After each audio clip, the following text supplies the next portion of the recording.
This Mon is busted.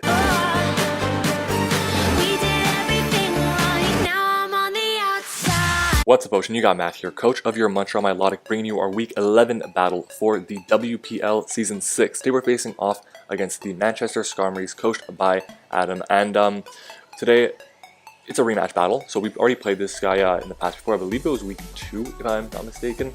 We picked up a 5-0 win on the back of our Heracross here. I believe we picked up 5 KOs that match with our Vaporeon picking up the other one. So I want to bring a very similar team, but at the same time make a few changes because I did feel like I did bring some things that could have been successful against him the last time we played. But I mean, I just didn't have the necessary, I guess, Pokemon to do that. One of those things was I want to bring dual screens and basically set up with my Naganadel and pretty much win. But I mean, of course, I didn't really have any good dual screen setters before, but now I have Electivire and Bronzong, both do that job really, really well. So let's get into what we actually brought, and let's get into the team matchup and what he could bring. So our opponent has a Raikou, Volcarona, Registeel, which is his Z captain. He has the Espeon, Machamp, Victory Bell, Mega Blastoise, Garchomp, Absol, Latios, and Articuno, both with Z moves. Now, what we brought, we have to start off a Firium Z Naganadel with Dragon Pulse, Fire Blast, Sludge Wave, and Nasty Plot. I did not want to run Draco Meteor because of the chance to miss. I also did not want to run it because he has multiple Dragon types that I would want to click Draco on, and I don't want to, be subject to, I guess, Cast a Berry. This thing is more meant to sweep than it is to break this week, so that's that. Next up though, we have Purple Pedro, our Vaporeon. It's been a while since we actually brought this thing and done it successfully. We are just fully invested in HP and defense, Bold Nature, Wish, Heal Bell, Ice Beam, and Scald. Ice Beam is there for the Garchomp and the Latios. Scald is there for pretty much everything else. Wish and Heal Bell, general recovery and cleric stuff. This is my physically defensive wall, handles the Garchomp really well. Next up though, we have 3 Amigos, our Bronzong, with leftovers, Light Screen, Earthquake, Rock Slide, and Reflect. Earthquake is there for pretty much everything that Rock Slide does not hit, and Rock Slide is there for pretty much everything that Earthquake does not hit. He doesn't have a Edgequake resist. And then we have dual screens, of course, because I do want to set up with my Naganadel, and I think this is the best way to do it. Moving on though, we have Nacho, our Ditto here, or I'll do that first. Nacho, our Ditto, Choice Scarf.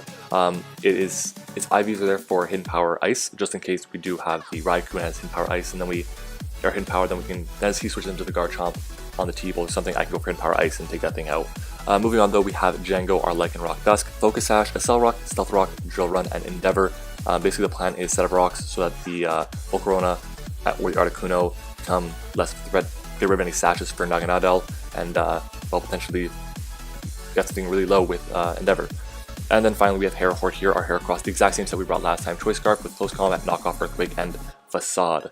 So let's get into the battle, guys. I'm going to lead off with my Lycanroc Dusk. That is my dedicated lead. I see he leads off with Volcarona. It's very confusing to me because this thing, I led against him with my, what is it called? My Lycanroc Dusk last time, as he goes to the Seismic Toss after my Stealth Rock. So now I have rocks upon the side of the field. His only defoggers are Latios and Blastoise, and both can get Endeavored, so I can just freely attack him repeatedly with my Lycanroc Dusk. And as I'm getting whittled down here, it occurs to me he doesn't have Earthquake or anything like that, and he actually reveals his final move right there, being Toxic. So he has Toxic, Seismic Toss, Stealth Rock, and Protect. So he can't touch my Naganadel. I mean, this thing is free setup fodder. So right here I'm thinking, you know what, I'm going to switch out. I'm going to go into something else, like my Vaporeon potentially, and or my Heracross, sorry. And that way he can't really do anything to me. I'm going to pause it right here. That way I could get a free switch out into my Naganadel after I stack something to this Registeel and then just set up and win the game pretty much right there. So that was my plan originally, but he goes into his Blastoise here, and I'm not in the mood to take a Scald to the face from this thing, so I'm going to switch out now. I'm going to go straight into my Vaporeon here, as he will go for the Scald right now, and that's great for us because we do get the free switch basically. At this point here, I believe I just go for the Heal Bell. Yeah, I Heal Bell off the Toxic from my Lycanroc Dusk as he goes to the Dragon Tail and switches out into the Lycanroc. And right here I'm just going to go for the Endeavor, bring this thing down to about 20%. 30% I should say, and Ice Beam comes out and takes out our Lycanroc, so he picks up the first kill of the match, and we can go into our Naganadel here. He is in range for the Sludge Wave, so I pick him off right there, and Naganadel gets the Beast Boost going, and at this point it should probably be game, but he went to his Latios, and if he didn't go into his Latios, he went to, let's say, his Volcarona, or even his Raikou, I would have stayed in here, but I'm switching out because I'm worried about the Habon Berry.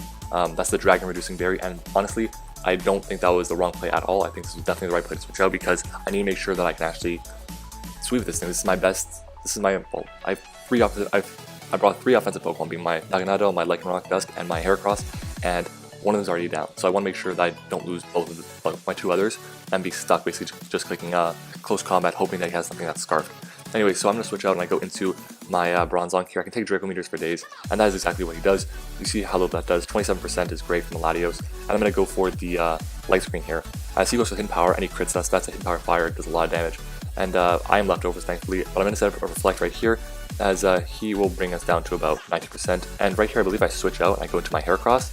Yeah, just because I feel like I can sweep with this thing too. But he goes for the hidden power, does about 14% to us. I click the knockoff, bring him down to 2%, but he goes for the Draco Meteor and he crits us through that. So that's really unfortunate there. But this is fine because it gives me a perfect opportunity to set up a Draco Meteor from a -4 Latios, plus the light screen does like 30%, which is still a lot of damage when you think about it. So I'm going to go into my Naganadel, I'm going to click the nasty plot here, and at this point it's just GG.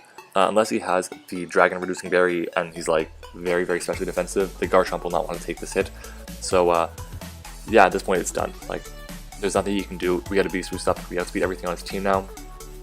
Our reflecting light screen wear off. I'm going to go for the Fire Blast here. Thankfully we land it. If we didn't, it really wasn't a big deal because we wouldn't be going down to the Seismic Toss anyways. He goes into his Raikou. I don't want to risk him having random special defense EVs, so I go for the guaranteed KO with the Inferno Overdrive here, even though Sludge Wave would have KO'd if he was if he had no HP or special defense EVs. At this point he goes to his Garchomp. Dragon Pulse will take him out. So Dragon Pulse comes out, finishes off the Garchomp, and then finally he will take 50% from rocks with his Volcarona, and will go down to the Dragon Pulse as well. So GG to our opponent.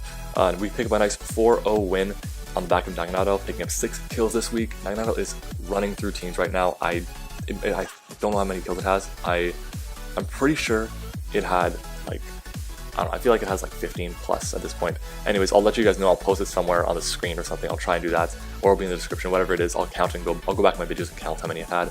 But yeah guys, that's the video. Make sure to let me know who you think is the most overrated Pokemon in the Draft League format. For me, the most overrated is Jirachi. That Pokemon gets so much love because it's a Hacks God and because it can do a lot of great things, but it's also very difficult to use depending on your playstyle. And honestly, if you feel bad about hacking someone, you're not going to do well with Jirachi. Like, that's just that. Anyways guys, that's the battle. If you enjoyed it, again, make sure to smash the like button and subscribe to the channel. Let's see if we can get to 30 likes on this video. Just let's see if we can do that. And yeah, follow me on Twitter. I have a personal Discord server linked in the description. If you enjoyed my videos, you should definitely come by and check that out. And go check out my opponent. His link will be in the description as well as the rest of the coaches in the WPL. Next week is week 12, guys. We have one more week and then it's playoffs. We are 9-2. Really good. Hopefully we can finish the season on a strong note. I believe we'd have like a 5-game winning streak going into the playoffs, which is awesome. So yeah. Anyways, guys, again, make sure to like, comment, subscribe, and share, and I will see you all next time.